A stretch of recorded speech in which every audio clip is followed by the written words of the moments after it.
ಅಂದ್ರೆ ನಟರನ್ನ ಯಾರನ್ನಾರ ಹೇಳಿದ್ರೆ ಸರ್, ಚಲನಚಿತ್ರ ನಟರನ್ನ ಯಾರನ್ನಾರ ಇದು ಮಾಡಿದ್ರೆ? ಇದು ಯಾವುದೇ ಸಮಾರಂಭದ ಕಾರ್ಯಕ್ರಮ ಅಲ್ಲ. ಈ ರಾಜ್ಯಕ್ಕೆ ಬೆಂಕಿ ಬಿದ್ದಾಗ ನಟ ಆಗಿರ್ಬೋದು, ಸಾಹಿತಿಗಳಾಗಿರ್ಬೋದು, ರೈತ ಮುಖಂಡರಾಗಿರ್ಬೋದು, ದಲಿತ ಸಂಘಟನೆಗಳಾಗಿರ್ಬೋದು, ಪ್ರಗತಿಪರರೆಲ್ಲರೂ ರಸ್ತೆಗೆ ಬರಬೇಕೇ ವಿನ ಯಾರ ಮನೆಗೆ ಹೋಗಿ ಆಹ್ವಾನ ಕೊಡ್ತಕ್ಕಂಥದ್ದು ನಮ್ಮ ಇದಲ್ಲ. ಇದು ರಾಜ್ಯಕ್ಕೆ ಬೆಂಕಿ ಬಿದ್ದಿರುತ್ತೆ. ರಾಜ್ಯದ ಸಮಸ್ಯೆ, ರಾಜ್ಯದ ಸಾರ್ವಜನಿಕರ ಸಮಸ್ಯೆ ಅಂತ ಅಂದಾಗ ಪ್ರತಿಯೊಬ್ಬರು ತಾನಾಗಿ ತಾವೇ ಬರಬೇಕು. ನಾವು ಯಾರಿಗೂ ಕರೆಯೋಕ್ಕಾಗೋದಿಲ್ಲ. ದೆಹಲಿಯಲ್ಲಿ ಕೂತ್ಕೊಂಡು ಕಾವೇರಿ ನಿರ್ವಹಣಾ ಮಂಡಳಿಯವರು ಕರ್ನಾಟಕಕ್ಕೆ ಬಂದು ಸಮೀಕ್ಷೆ ಸಹ ಮಾಡದೆ ಏಕಾಏಕಿ 4,500 ಕ್ಯೂಸೆಕ್ ನೀರನ್ನ ತಮಿಳುನಾಡಿಗೆ ಬಿಡಿ ಅಂತ ಹೇಳ್ತಾ ಇದ್ದಾರೆ. ಈಗ ನಮ್ಮ ರಾಜ್ಯದ ಮುಖ್ಯಮಂತ್ರಿಗಳು ಬರಗಾಲ ದಯವಿಟ್ಟು ಯಾರು ಬೆಳೆ ಬೆಳಿಬಾರ್ದು, ಬೆಳೆಯನ್ನು ಹಾಕಬಾರ್ದು ಅಂತೇಳಿ ಘೋಷಣೆ ಸಹ ಮಾಡಿದ್ದಾರೆ. ಇಂಥ ಪರಿಸ್ಥಿತಿಯಲ್ಲಿ ಯಾರನ್ನೂ ಕೇಳದೆ, ಸಮೀಕ್ಷೆ ಸಹ ಮಾಡದೆ, ಯಾವುದೋ ಒಂದು ನಿಯೋಗವನ್ನು ಕಳಿಸದೆ ಕರ್ನಾಟಕ ರಾಜ್ಯದ ಜನತೆಯ ಮರಣಶಾಸನದ ಒಂದು ಸಂದೇಶ ದೆಹಲಿಯಿಂದ ಬಂದಿರತಕ್ಕಂಥದ್ದು. ಕಾವೇರಿ ನಿರ್ವಹಣಾ ಮಂಡಳಿ ಏನು ಮತ್ತು ಆದೇಶವನ್ನು ನೀಡಿದೆ, ಅದು ನಾವು ಕಾವೇರಿ ನಿರ್ವಹಣಾ ಮಂಡಳಿಯನ್ನು ಕಡಾಖಂಡಿತವಾಗಿ ವಿರೋಧ ಮಾಡ್ತೀವಿ. ಪ್ರಾಣ ಹೋದರೂ ನೀರು ಸಹ ಬಿಡೋಕ್ಕೆ ಸಾಧ್ಯ ಇಲ್ಲ. ಕಾವೇರಿ, ಕಬಿನಿ ಮತ್ತು ಎಲ್ಲ ಆರೋಗ್ಯ ಜಲಾಶಯಗಳಲ್ಲಿ ನೀರಿಲ್ಲ, ಮತ್ತು ಕುಡಿಯೋದಕ್ಕೆ ನೀರಿಲ್ಲ ಅಂತಾರೆ. ಬೆಳೆ ಬೆಳೆಯೋದಕ್ಕೆ ಎಲ್ಲಿಂದ ಬಿಡೋಕ್ಕಾಗುತ್ತೆ? ತಮಿಳುನಾಡಿನಲ್ಲಿ ಸಮುದ್ರಕ್ಕೆ ಬಿಡ್ತಾರೆ, ಉಳಿಸ್ಕೊಳ್ಳಿ ಅಂತ ಹೇಳಿದ್ರೆ ಅವ್ರು ಹೇಳಿದ ಮಾತು ಕೇಳೋದಿಲ್ಲ. ಇದು ಉದ್ದೇಶಪೂರ್ವಕವಾಗಿ ರಾಜ್ಯದ ಮೇಲೆ ಮಾಡ್ತಾ ಇರ್ತಕ್ಕಂಥ ಕಾಲು ಕೆರ್ಕೊಂಡು ಬರ್ತಾ ಇರ್ತಕ್ಕಂಥ ಜಗಳ. ಇದು ಮಾನ್ಯ ಮುಖ್ಯಮಂತ್ರಿ, ತಮಿಳುನಾಡು ಮುಖ್ಯಮಂತ್ರಿ ಹಿಂದೆ ಇದ್ದಿರ್ತಕ್ಕಂಥ ಚೇಷ್ಟೆ ಅಂದ್ಕೊಂಡಿದ್ವಿ.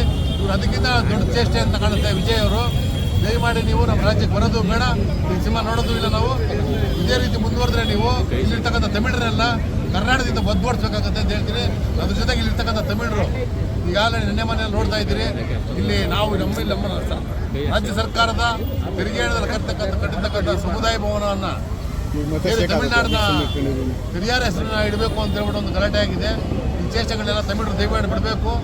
ಕಾವೇರಿ ಹೋರಾಟದಲ್ಲಿ ತಮಿಳರು ಸಹ ಭಾಗಿಯಾಗಬೇಕು. ಬೆಂಗಳೂರು ನಗರದಲ್ಲಿ 30 ಲಕ್ಷ ಜನ ತಮಿಳರಿದ್ದೀರಿ. ನಿಮ್ಮನ್ನು ಯಾರು ನಾವು ತಮಿಳರಂತ ಭಾವಿಸಿಲ್ಲ, ಅಣ್ಣ ತಮ್ಮ ಥರ ತಿಳ್ಕೊಂಡಿದ್ದೀವಿ ನಾವು.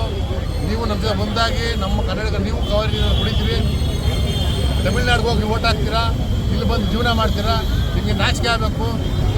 ಅದನ್ನು ಚುನಾವಣಾ ಆಯೋಗ ಫಸ್ಟು ಈ ಒಂದು ನೀತಿಯನ್ನು ಬದಲಾವಣೆ ಮಾಡಬೇಕು.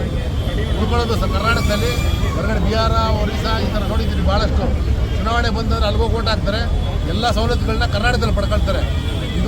ಇದನ್ನು ತಡಿಬೇಕು ಕೇಂದ್ರ ಸರ್ಕಾರ ಮತ್ತು ಚುನಾವಣಾ ಆಯೋಗ ಮತ್ತು ರಾಜ್ಯ ಸರ್ಕಾರ ಸಹ ಇದ್ರ ಬಗ್ಗೆ ಗಮನ ಹರಿಸಬೇಕಂತ ನಾವು ಸರ್ಕಾರಕ್ಕೆ ಮನವಿ ಮಾಡ್ತೀವಿ.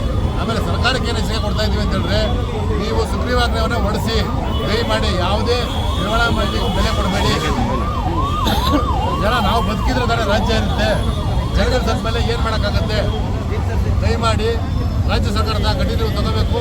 ಇಲ್ಲ ನಾನು ಉಗ್ರವಾದ ಹೋರಾಟವನ್ನು ಮಾಡಬೇಕಾಗುತ್ತೆ ಅಂತ ಕಡಾಖಂಡಿತವಾಗಿ ಒಕ್ಕೂಟದಿಂದ ನಾವು ನೇರವಾಗಿ ರಾಜ್ಯ ಸರ್ಕಾರ ಮತ್ತು ಕಾವೇರಿ ನಿರ್ವಹಣಾ ಮಂಡಳಿ ಎರಡಕ್ಕೂ ಎಚ್ಚರಿಕೆಯನ್ನು ಕೊಡ್ತಾ ಇದ್ದೀವಿ.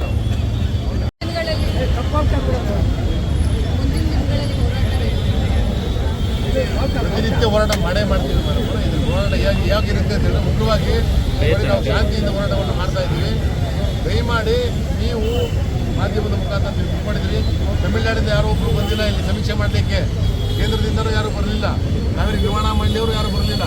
ಏಕಾಏಕಿ ನೀರು ಬಿಡಿ ಅಂತಾರೆ, ನೀವು ಇಲ್ಲೇ ಬಿಡ್ತಾರೆ, ಇಲ್ಲೇ ಬಿಡ್ತಾರೆ. ಹೇಳಿ, ಡೆಡ್ ಸ್ಟೋರೇಜಲ್ಲಿ ಇದೆಯಲ್ಲ, ಡೆಡ್ ಸ್ಟೋರೇಜ್ 5 TMC ನೀರು ಬೇಕು.